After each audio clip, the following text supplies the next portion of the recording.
Hello, my name is Octavia Gentemann-Schmidt. I'm from Germany, and in this video I would like to take you on a journey, an astrological and astronomic journey into the comet Neowise.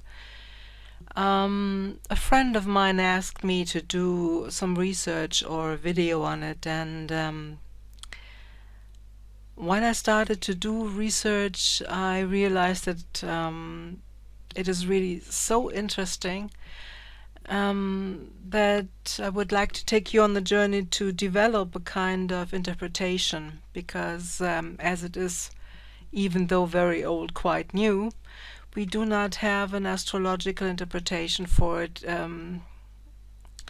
except for the usual medieval one. I start this video with an image that is taken over California, and you see the comet Neowise, and I think above here that one of this may be Capella, which may be one of the guidances when you are trying to find the comet, where to seek it. But, well, let's start. I renamed it also the Old Neowise Visiting, because it is a very ancient one, as you may have already heard in the news.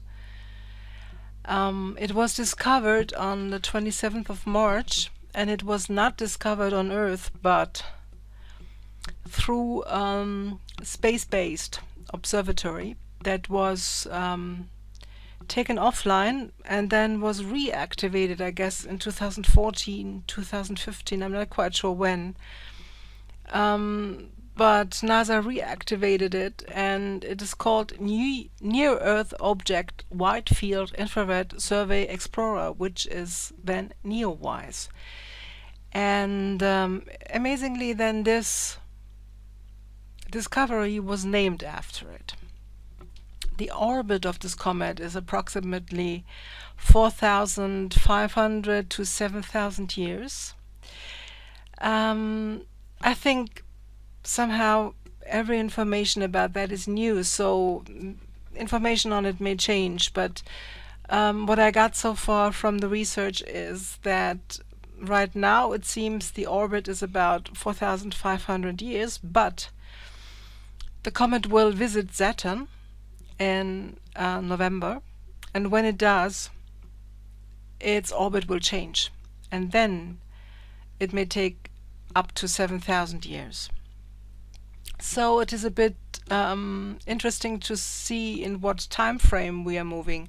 Maybe this is usual, that it is somehow changing its orbit, and it was there 7,000 years ago.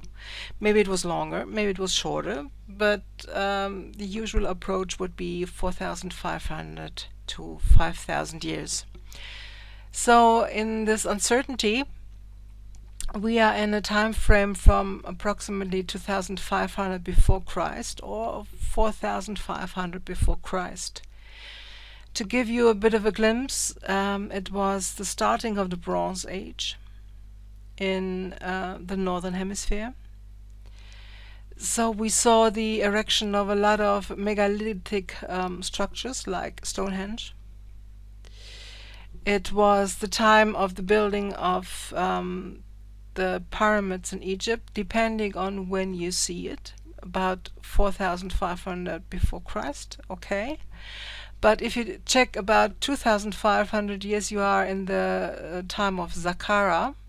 The pyramids are already built, and the pharaohs live in Saqqara, so no longer in the Luxor or in the Cairo region. The interesting thing about the comet is it is retrograde in motion, so it is traveling in the, as we see it from Earth, wrong direction through the Ecliptik or the constellations. In esoteric astrology, this is not the case. In esoteric astrology, it is traveling through the right direction, but nevertheless, from our usual point of view, it is retrograde. And It is visible right now in July 2020 in the constellation of Auriga and later in Big Dipper. And in September it will meet Jupiter, and in November Saturn, and then at the point of the meeting with Saturn the orbit will change to approximately 6,900 to 7,000 years. So whatever we see now, the next meeting on Earth will be in approximately 7,000 years. Don't be surprised. Please don't be shocked. I'm guiding you through this a little bit. But I really was so fascinated about this scene, this structure, that I so much wanted to join. At first, it is, as usual, Creative Commons image from Wikipedia. So someone really did that hard work, but then shared it with the public. If you look closer, it looks almost like a wormhole, doesn't it? If you look Star Trek, if you watch Star Trek, if you watch whatever, it is really looking like a wormhole. This here is a star map. The star map is flat. It is not as we see it in the sky, because we see it as a kind of a globe. But just to point to some factors that you may know, here's Arcturus from Boats. Here is Betelgeuse, the star that faded and went stronger again. Here is the belt of Orion. This is usually a winter constellation. And here's the Southern Cross. This is on the southern hemisphere. Orion is partly southern, partly northern. This here is the Ecliptik right now. And a lot of it I will explain when we are going through it. One of the things that is quite essential to know, there is a difference between the zodiac and the constellations. I will talk about the constellations. I will go into it a bit deeper when we go into the other imagery that I provided. But if you just check here, this is the ecliptic.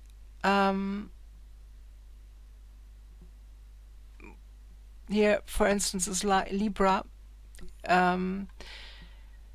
The Sun and all the planets are moving on this line, but they are not necessarily in these constellations, in these imagery in the sky. This has to do with the point in spring, which we call 0 degree Aries, which is the equinox in March. So we decided that the starting of spring is always 0 degree Aries, but in fact we are now at about, I guess, 24, 25 degrees Pisces, which is part of why we call it the Piscean age. And the Sun is moving towards Aquarius, which is why we are calling it the Aquarian age that is about to come. So sometimes when the Sun is moving across this line, it already touches the area of Aquarius, but is mostly in Pisces at the time of the equinox. If it is running through right here, as you see in Libra, it will not touch the whole stars of Libra. It will just walk a very narrow path through it. Therefore we call it the ecliptic or the zodiac. While this, as a star map, are the constellations. The constellations are the real stars in the sky, and not what we then try to break down on a horoscope. The horoscope as we know it is Greek in nature. The Greek were fascinated about everything that was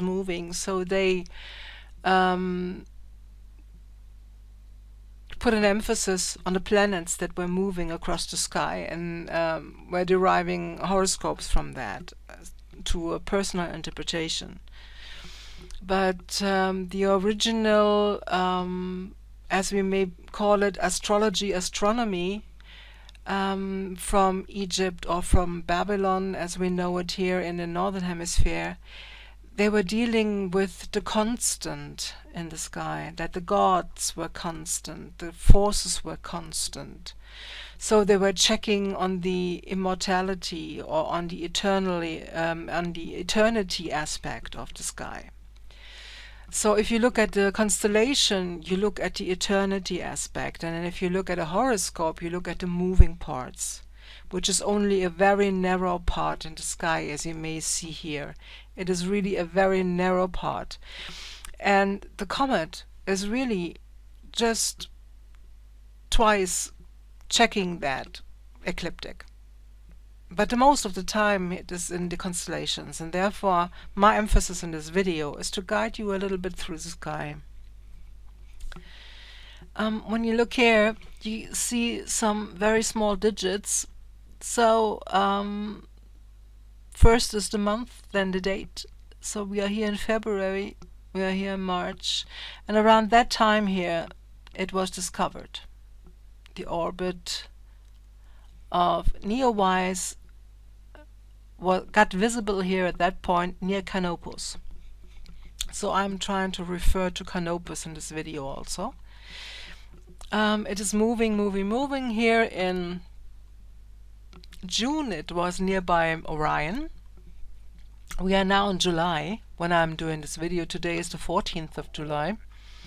So it is nearby what you see here, the Big Dipper or Ursa Major or the Big Bear, as it is usually called. So if you are trying to find Neowise, one place to look is Ursa Major. This place here in the sky is one of the eternal places in the northern hemisphere, because this is visible the whole year.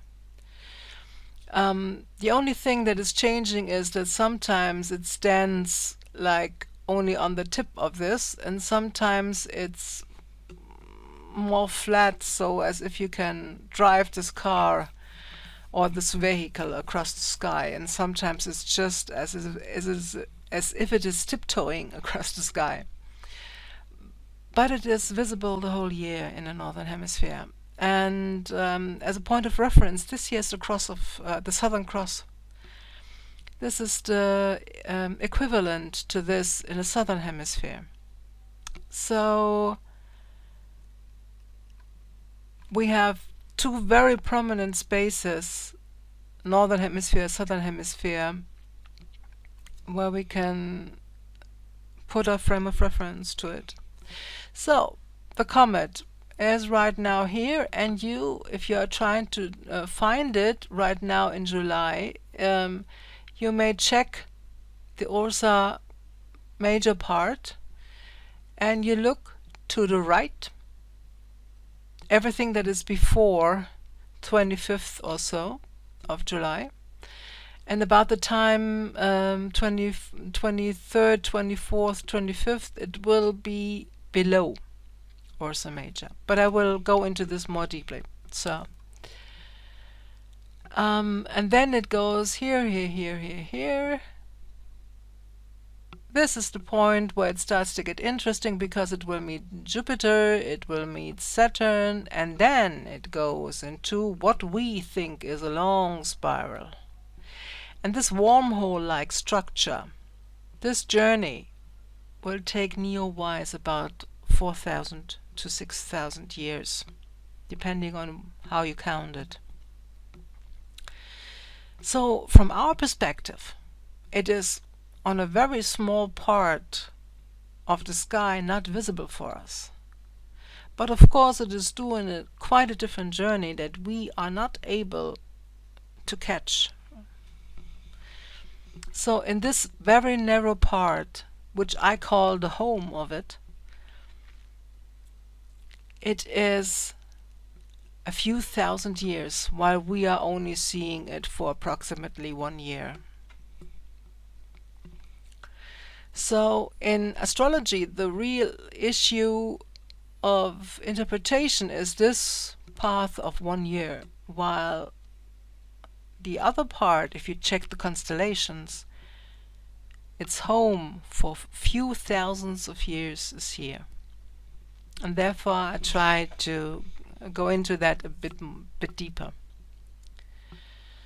Another point of view, this is a map from an astrology software called Starlight.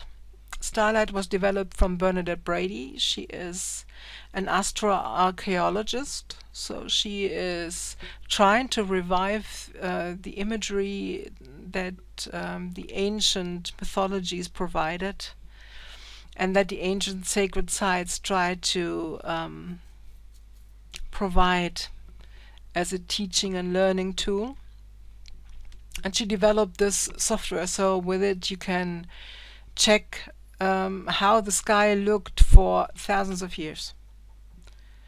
And just as I said, even though it is an astrology software, so it provides horoscopes, its emphasis is on the constellation. Giving the sky back to astrology is one of the references of Bernadette Brady.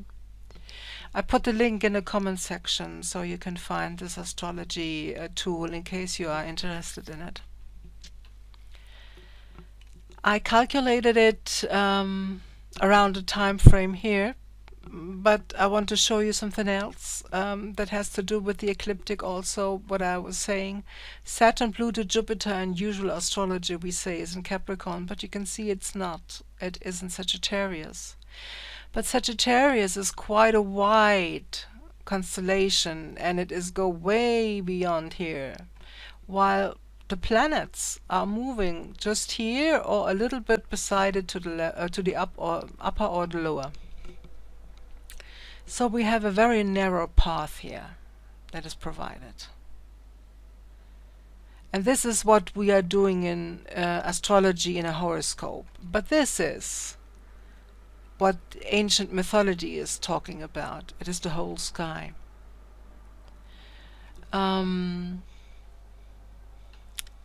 This here is the ecliptic, just as I said. This is the place where the planets of our solar system are moving. And this is the horizon line. As I calculated the horoscope for the northern hemisphere, this is the northern hemisphere, this is the southern hemisphere that is usually not visible.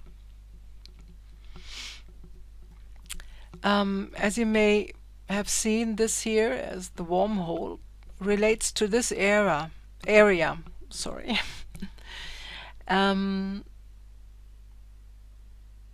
You can see it in the other charts a little bit better when I go deeper into it. It's just to give you a little bit of a perspective on what we are dealing here. This is southern hemisphere. This is the northern hemisphere and the northern sky.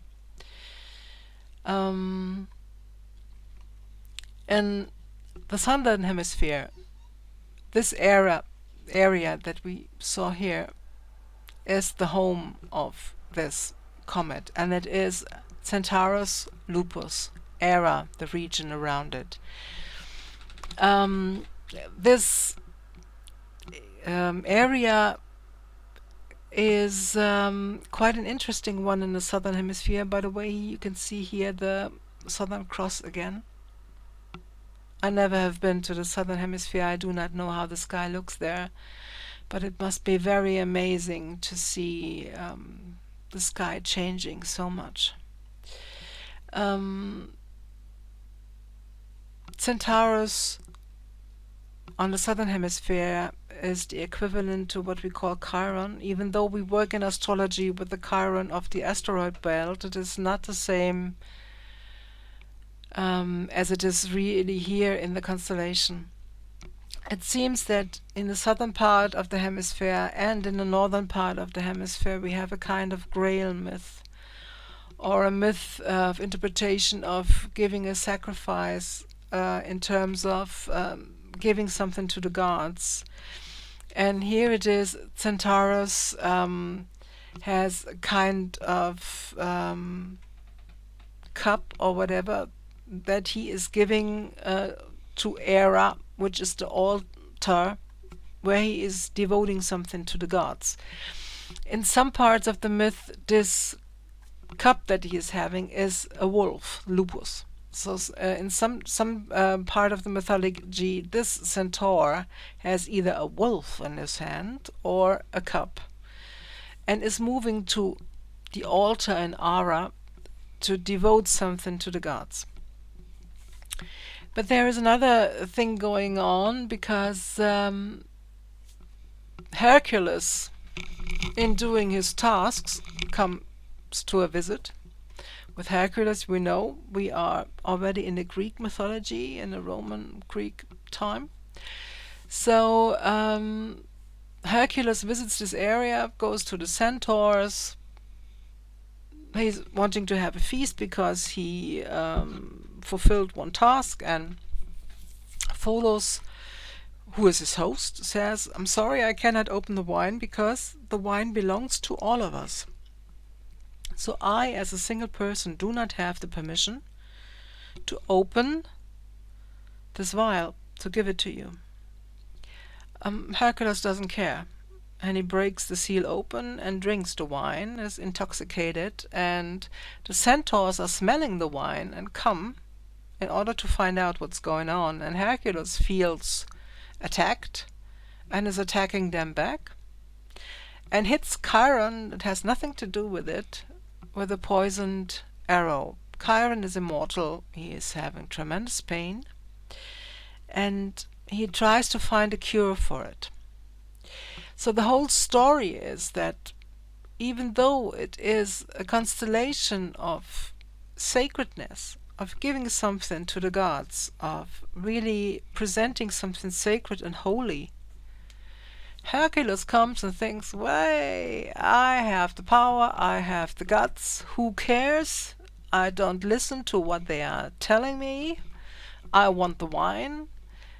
And he's causing a lot of trouble, a lot of pain, through his misbehaving. And he's misusing common goods. He's exploiting the resources or whatever they share with each other for his own purpose, and is not able to digest it accordingly, but is misbehaving then double and disproportionately. So it is an interesting story about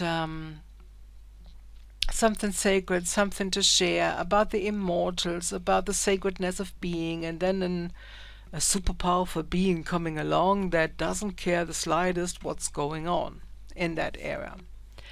So this energy is somehow the home of Neowise. The brightest star in it is Toliman. Toliman means hereafter. It is also known as Rigil Centaurus. It's the foot of the Centaur or Centaur, and also known as Alpha Centaurus. And this foot of the Centaur is Chiron because he gets the arrow in his leg. The whole meaning of this issue is it is about learning, education, about expanding your own view, and there are issues that need to be corrected or healed, privately or collectively. And it is mostly that it is here through a proper education, teaching, so through an expansion of consciousness and being aware of the situation as a whole. When Neowise was discovered, it was near Canopus, just as I mentioned. Canopus is here. It's on one line approximately with Sirius. Where Sirius is, Orion is near. Here is the belt of Orion, Betelgeuse, the one that was fading and gaining in brightness again.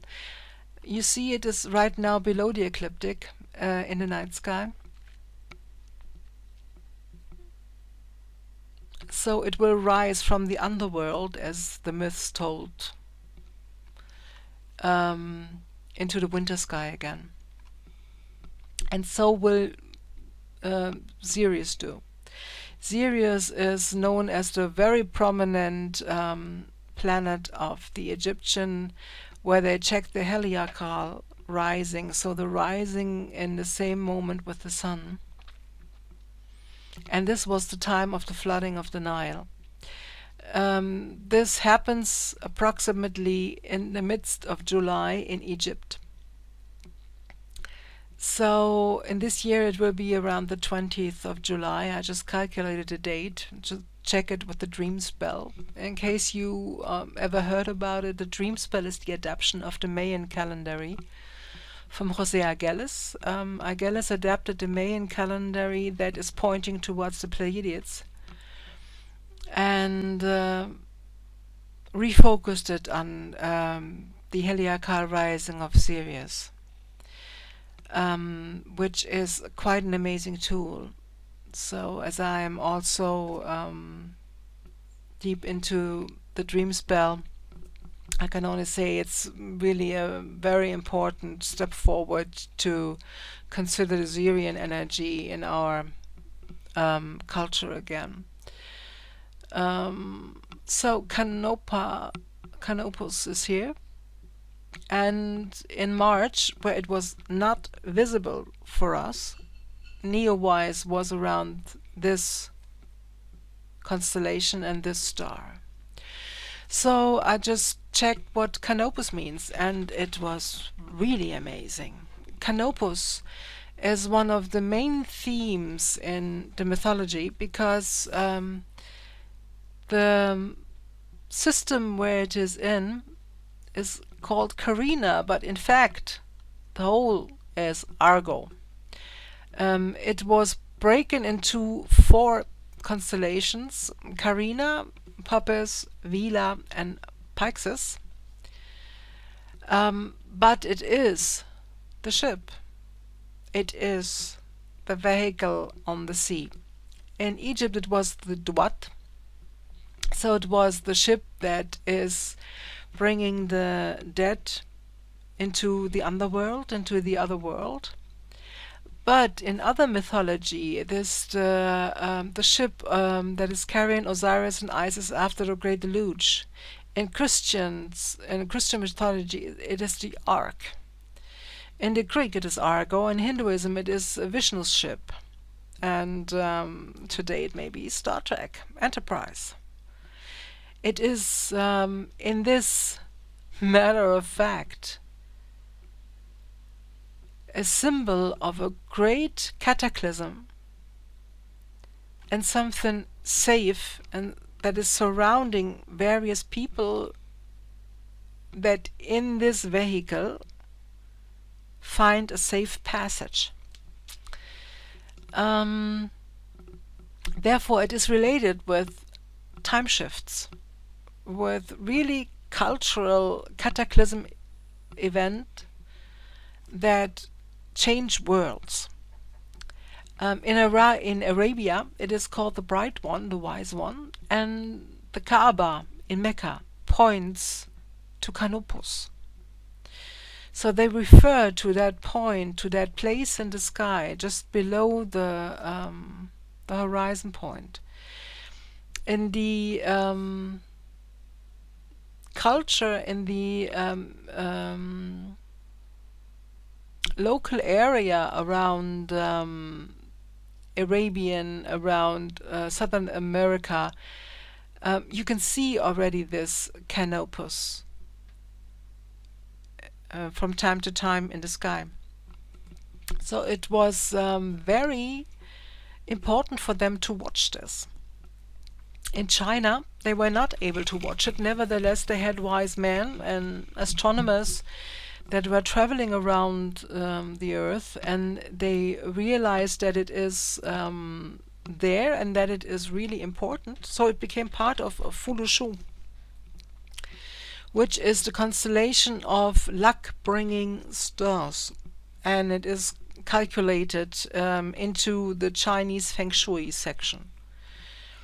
In Africa, and here is the point, I usually refer to the northern hemisphere, so to the mythology that we have from Babylon, from Egypt, and from Greek and Roman times. But this year is about the southern hemisphere. So we have very little knowledge about the African and the Australian or Southern America mythology. But from whatever I could find out, in Africa, this constellation or this star is seen as sun goddess, and Polynesia as the goddess of the ocean. So it was luck-bringing, and it was the giver of life. The Native Americans saw this as the coyote, but also as the planets, one of the planets of creation, and it is symbolism for the South Pole and the pole shift. So for them, this constellation and this star marked the point where the old world ended and the new world began. If I'm correct, the third world ending into the fourth.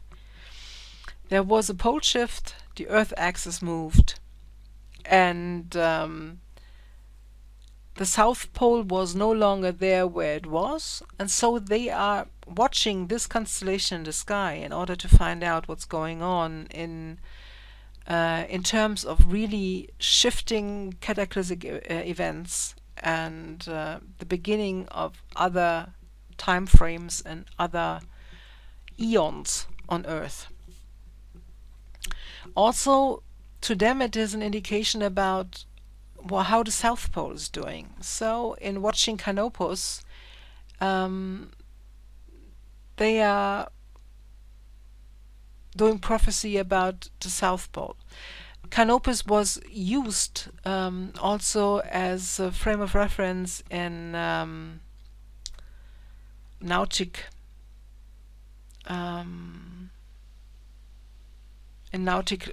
location, just as it was in the northern hemisphere, the Ursa Major and the Polaris, the pole star, and around the equator it is Canopus, where you check, and then the Southern Cross in case when you see it.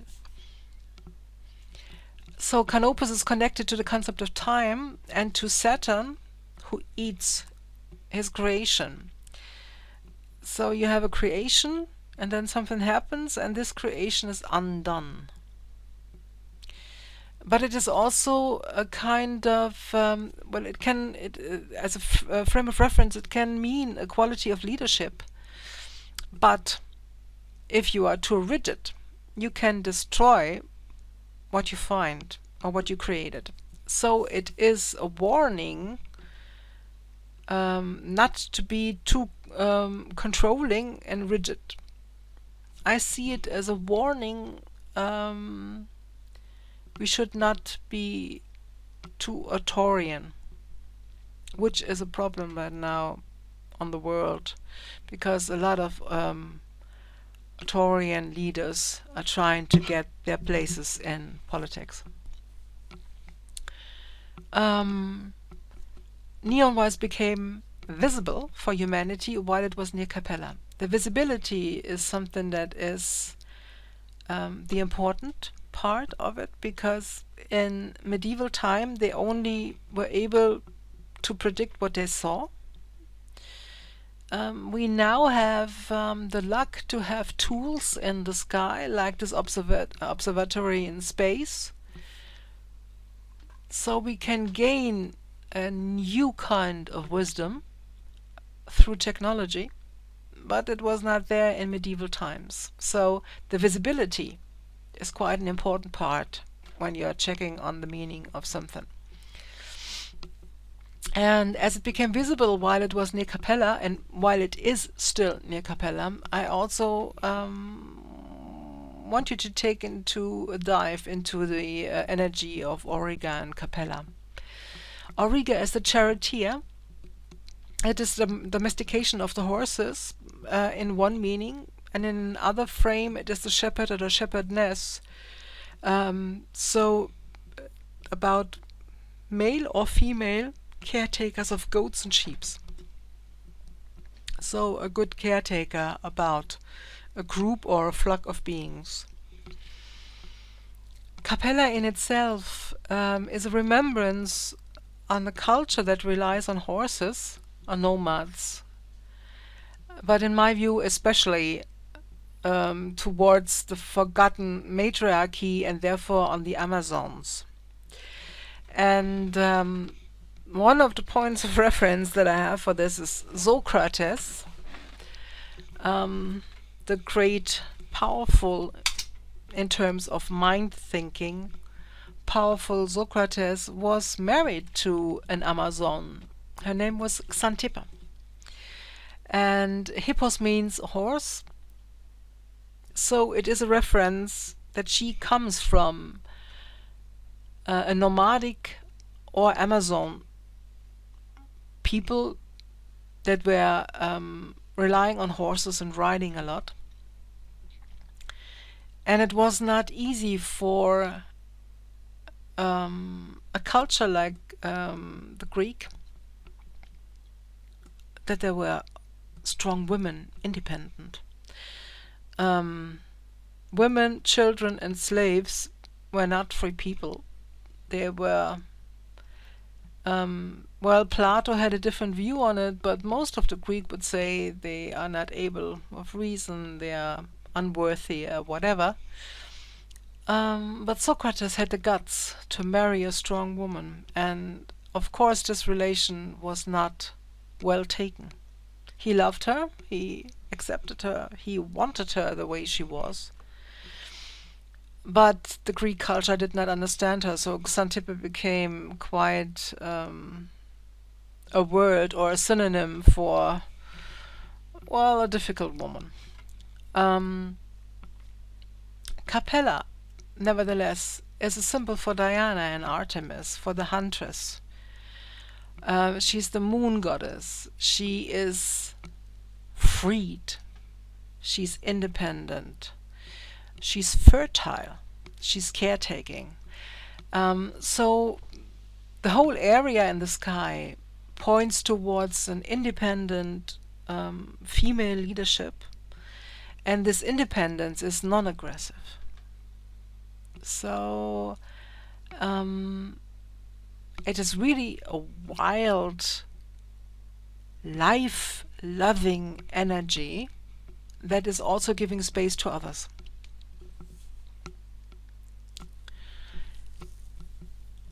Neowise will stay visible while it will travel in Ursa Major. And just to tell you a little bit about this constellation, this here is Dubby, or Dubby. I don't know how you pronounce it in English. And there's a star called Merak, this is here. And both are called the pointers because they point towards north. They point to Polaris, the pole star. It is one of the oldest known constellations. It is also mentioned in the Babylonian creation myth, but these are already, well, they are the first written down version, but there were very old myths beyond that, in a time where there was only oral history or oral mythology. And this was also the time of matriarchy, and this reminds me here a little bit on Capella. We have lost a memory towards matriarchal society, and in patriarchy we have a culture like the Greek, we have a culture like in Egypt, we have written down mythology, but somehow we also lost part of the myth because the sky is filled with gods and very few goddesses. And if a goddess is there, then quite often she was raped and then put to heaven and in disguise as being immortal. And so there is a kind of tweaked mythology in place in the northern hemisphere. Just as I said, I do not know so much about the southern hemisphere regarding constellations in the sky. So what we are digging into, or what Bernadette Brady is into, so we can reread it and get in contact with it again, is from the beginning of the patriarchal societies. And this here is very an interesting thing because, in fact, this is the mother goddess. This is the Grail of the North. The Grail is the North Pole, the axis where everything is turning around. And this is the gateway to the immortality because this is the stable axis that we are having. Ors means the bear. It is a sacred place. Interesting enough, in Britannia, Arthur, King Arthur, is related with Ursa Major. And therefore, one may be able to refer differently to the Grail myth, knowing that this is the dwelling place of the goddess, the mother in the sky, the mother of creation. This is a point of reference for Britannia, for Arthur, for King Arthur, for the Grail. And amazingly enough, one of the stars is relating to the loins, which is a reference to the Fisher King. So if we are just looking at this point in the sky, we may get a different view on the mythology, on the medieval mythology of the Grail saga. So around this area, Neowise will travel through also. Amazingly, also, this place is called Bear in a lot of cultures. For instance, in America. In India, all of these are called the 7 bears. Each star is a little bear. So around the world, where this was visible, they gave it the name Bear, which I find quite remarkable through the ages. In esoteric astrology, this is the birthplace of the 7 rays. So if you ever heard about the 7 rays, they origin here. They then give their light towards the Pleiadians, the 7 sisters. So these are the 7 brothers. They give their lights to the 7 sisters, and together this is coming to Earth in a male and a female version of the rays. Here are the 3 stars, here are the 4, from the 3 to the 4 to the 7, and from there through the Pleiades towards Earth. I pointed out here because 2025, we are getting an inflow of a ray is starting, the 4th ray of harmony through conflict. This ray was not in manifestation. This ray is a very important one for humanity, as it will bring another form of emotionality or emotional state. As the name already is stating, harmony through conflict, it is the awareness of conflicting points, of polarity, of duality, but to find a harmony or something common in everything of it. So in like doing a third point of a higher view. The method to do all of that is called building the Antakarana, the rainbow bridge, which means that we are aligning the lower and the higher form of thinking. You can, for instance, well, as an example to say, if you have a beehive and the lower kind of thinking are the thousands of bees that are going out to every flower that is on the road or on the meadow, and they come back to the beehive, and there the honey is done. And the honey is done through chewing, through working with it. So it is an internal process that is not visible for the naked eye and the outside, but it is honey producing. So it is a kind of reflection that is going on, that whatever is happening in the thousands and hundreds of thousands of little thoughts that someone is having, someone is producing something bigger, or a bigger influence is there where you can see that these little thoughts may have a background in. So the meditation, the process of inner view, of reviewing your thoughts, of reviewing your emotions, is something that is very essential.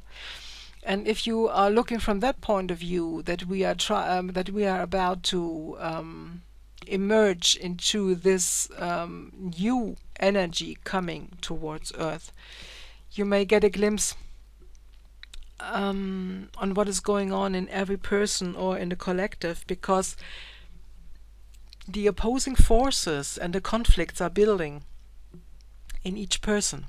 And each person has to find their own way of building the narrative towards a greater. Another example for lower and higher thinking may be you are going to the pub and you are meeting all the people and you are having your pint of beer and you are talking the chatter of the everyday life. That's the lower thinking. And the higher thinking is the philosophical view. Maybe even to have a religious view, that everything has a higher meaning, that everything has a higher purpose, that there are concepts in time or concepts in a culture that you can see emerging or working through people. And to build the connection between this, the everyday, the mundane, into the higher purpose, the philosophical, is something that each person has to do in their own inner. And if you watch it from that point of view, then the situation of a lockdown in COVID gets a new perspective, because people were thrown back into their selves, thrown back into their lives, thrown back into maybe their own dissatisfaction. They had to challenge and they had to face where they are not living what they really believe or what they find valuable. And then with that, I do not mean that they have another TV or that they have another car. But a lot of people were challenged.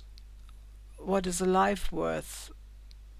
What is the worth of a family? What is the worth of a job? What is the worth of a job if I die? Because I get into a risky business, but at the same time I do not earn enough to make a living. Or what is it worth to have toilet paper at home, to be a little bit mundane again, and to find that maybe you can live without a manager in a very big company, but you can't live without the cashier in the supermarket, because they were essential, or they are essential. It is essential that the supermarket is going. It is essential that the hospital is going. So you find all of a sudden things have no longer the worth you gave them, and that there are other values in place, which is quite an opportunity to see it that way. So Neowise is in that place of origin, that place of source, that place of the dwelling place of the goddess, the mother of the sky, the mother of creation, and the caretaker of creation and animals. And in esoteric astrology, the place of the source of the cosmic energy that is pouring down to Earth. Having said that, I will start now to put the jigsaw together in terms of a systemic approach to an interpretation. In the medieval times, this is point 7, in medieval times, the main theme was, where is the comet visible? Is it visible in the night or in the day? and wherever it is visible, where is it at the MC, at the highest point in the sky, these places are having the most impact. And the impact was mostly wars, the death of the king, the death of the leader, cataclysmic events, natural disasters, pandemics. Yet the pandemic was already in place, just to mention. Nevertheless, we are, for the first time in quite a while, in a pandemic worldwide, which is something to mention. But nevertheless, as an astrologer, I would not refer it to this. In astrology, I would rather refer to Saturn, Jupiter, Pluto conjunction. I did that reference in other videos. But just to mention, in medieval astrology, one would look at that pattern.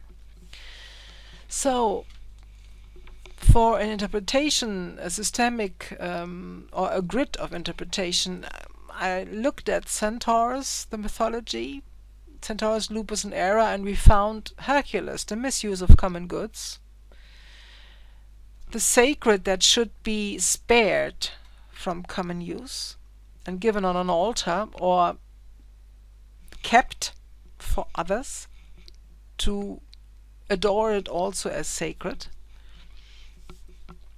We found the wounding of the immortality part. It is about life, nature, themes. It is about water. It is about God-given issues and not to be wasted in materialism, but seen as sacred. And it is about common goods that someone comes and misuses. So the exploitation of resources that are a common good, even though someone is warned, they do it, and this is wounding. The other mythology is Canopus. So we have South Pole, new beginnings. We have the end of an era, the beginning of a new, maybe through cataclysmic events. We have the emergence of new worlds from the ruins of others, and the danger of too much rigidity and control that is destroying whatever is there. So whatever is gained is destroyed about too much rigidity. And we have the mythology of Capella, which is Artemis, Diana, and the lost but remembered independence and a female power in a non-aggressive way. A liberty that needs to be remembered and gained again.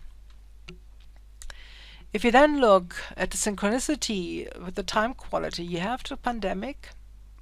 Just as I said, it is worthwhile watching it and see that it is already there.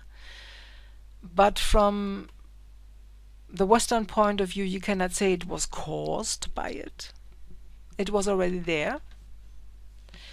So Neowise may have a different view on what is going on and not bringing something. Neowise means it is a new wisdom. We have the rise of authoritarian regimes in the world. We have the dying of elephants in Botswana. And just as it is, Ursa Major is the caretaker of beings and the caretaker of animals, just as it is with the constellation Capella is in Auriga. We have on the world going on the melting of permafrost in Arctic and Antarctic. We have a melting in the South Pole and the North Pole region. We have climate change. And we have a wandering magnetic North Pole that right now is around Scotland, around the 0-degree Rose Meridian. So from its travel from Alaska to Siberia, it is right now over Scotland. The North Pole is right now a bit over Scotland, which is pointer towards that we have to be careful with the magnetosphere, the whole system that we are referencing on Earth, and also to our guiding system. You may be aware that we quite often had to adjust our pathfinding systems, for instance, the nautical systems in aeroplanes, because of the wandering North Pole, that the instruments were no longer giving the exact places.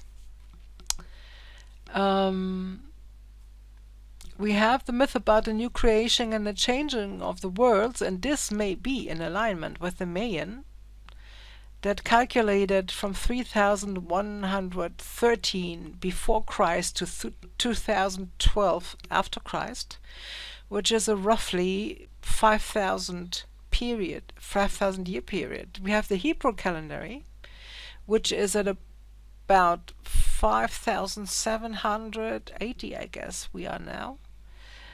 And we have the pharaonic system. We have therefore the whole patriarchal system within this time frame since the last visit of Neowise. So one could say that some of this eonic time windows that we're giving is within the orbit of this visitor, which is quite amazing for me. But again, the myths that I'm referring to is, even though there's Artemis and Diana, they are rather patriarchic. They are northern hemisphere. I know very little from the southern cultures, but a lot of thousands of years, Neowise is wandering through the constellations on the southern hemisphere. And with that, you may check certain themes. So in the coming weeks, one may check how's the status of the pandemic, about authoritarian regimes, how's the state of destruction through controlling, how is it in the changing of the worlds, changing of eons. Where do we see that whatever's going on, this is the end of an eon, the end of a time frame, the end of a culture, so to speak? We have to change our way of living. We have a new wisdom to develop. We have great changes already in the magnetic poles, maybe in the Earth axis, and great changes in nature are possible.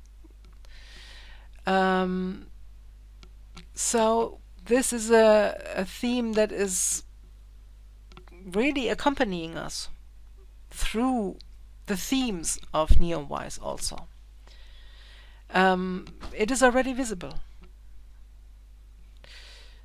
So, regarding themes, just as I said, if it comes to an interpretation of a local area or a personal horoscope, which may be too much, it is more a collective influence and not a personal one. Just as I said, you have to check where is it at the midheaven, either by day or by night. Where is it visible and where is it there at the midheaven? But as an issue, as a theme, we have to check the poles, especially the South Pole. We have to check the oceanic life because it's the water goddess. And we have to check the water because it is about the ark. It is about the ship. It is about the deluge. We have the elephants dying in Botswana, so it is about the 6th mass extinction. We need to protect wildlife. It is about the shepherd and shepherdess. We may check for the Islamic and Hebrew life because they refer to Abraham and Noah, so the time after the ark. It is, in my view, China is at one of the spotlight positions, because they are checking some of these constellations in their full shu, and they are predicting changes in the energy around 2023. Amazingly enough, they say that the female energy has to come into independence around 2023. The female energy needs to be in independence from the male energy around that time, because there will be a major star changing around 2023. We have the issues around the Earth axis and the polar axis. The issue has to do with stop misusing common goods or exploiting them. It is stop to interact or using other resources than the own. And it is about wrongly or misplaced power and the hybris that one can behave like home even though one is a guest somewhere. The Herculean overacting. It is about the female energy, the path to equality. And here, just to mention, in the Mayan mythology, it is not about the switching from patriarchy to matriarchy. We already had at various time that matriarchy went away and patriarchy came. It's no longer that way. We are on the path of unity, of equality. So we are entering a very new phase where men and women are equal, or where male and female also can display it as androgynous or as multigender. We are going into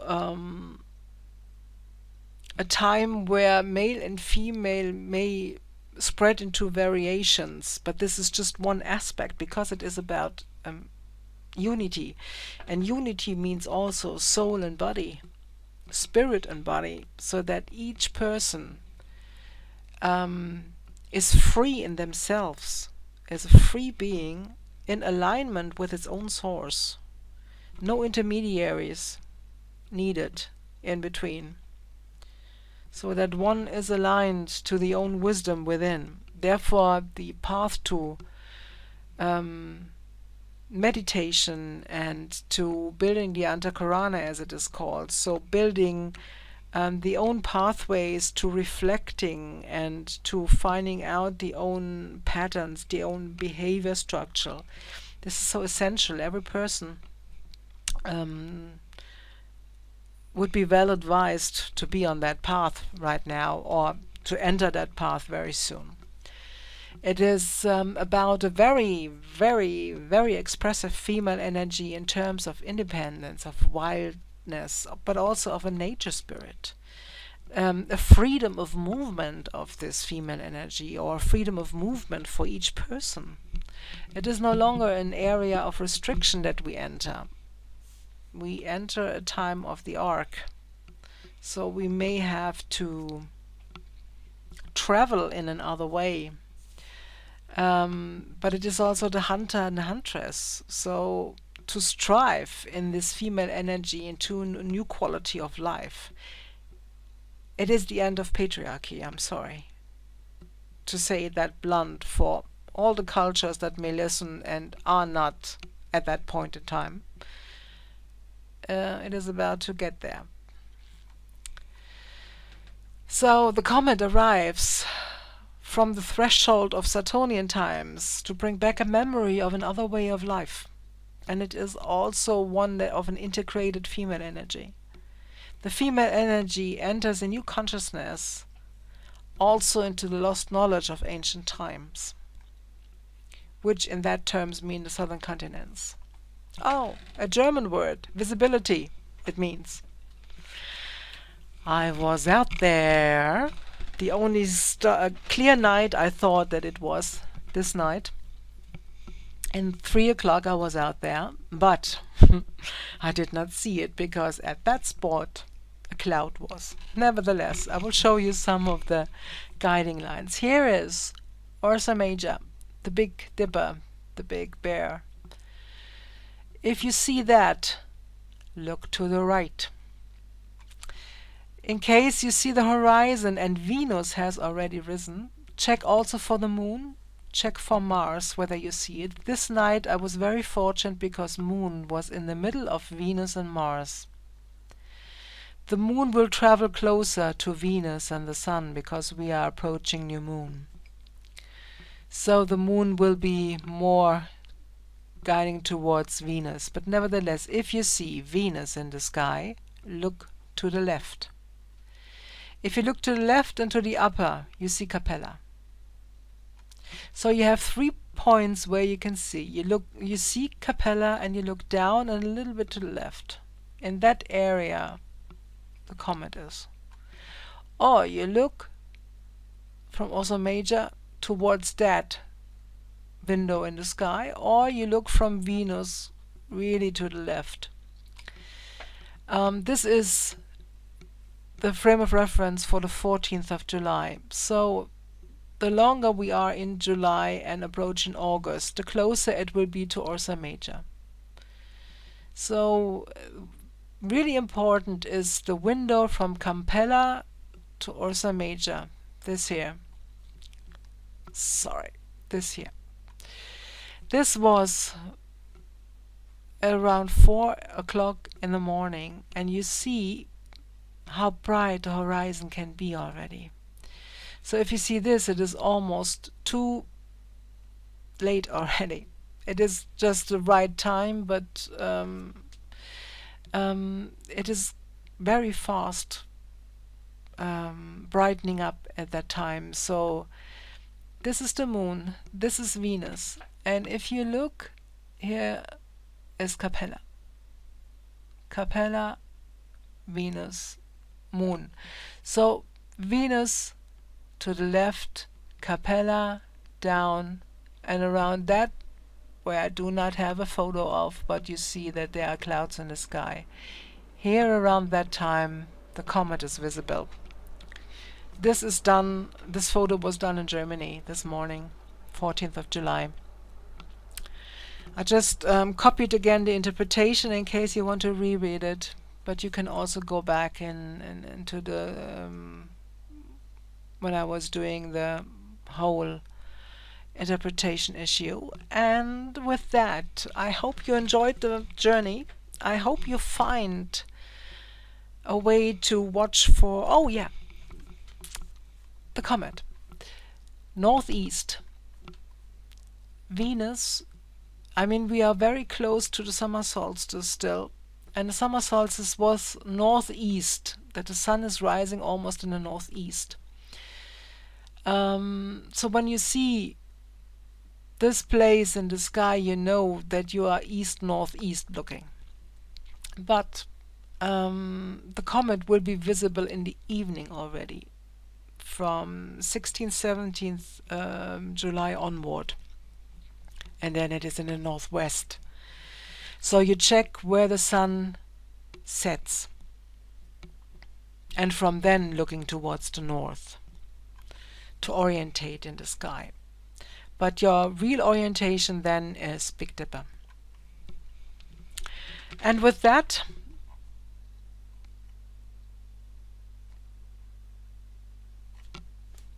I like to close. I hope you enjoyed the ride. I hope you enjoyed how I tried to find out what energy Neowise may bring into this 1 year of passage in our solar system, while it has almost 6,999 years somewhere else.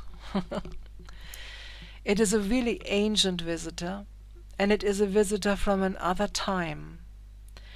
And this ancientness brings with it the feeling that we may be at the closing of a cycle.